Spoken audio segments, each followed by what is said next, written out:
Hello, welcome to Kanen Coffee in Berkeley. Today we have the Impressa A9 Jura. Came with the model was all dead, and we switched to a new one inside. And we did the descaling, cleaning, deep cleaning, backflashing, and everything, and it's working beautifully. Let's pull a shot.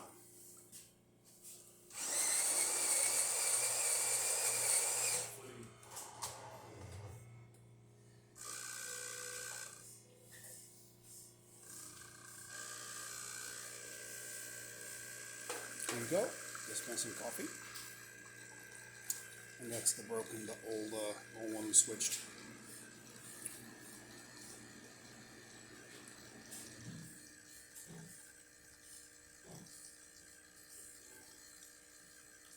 You can always adjust the coffee intensity how you want it with the grind right here on the top.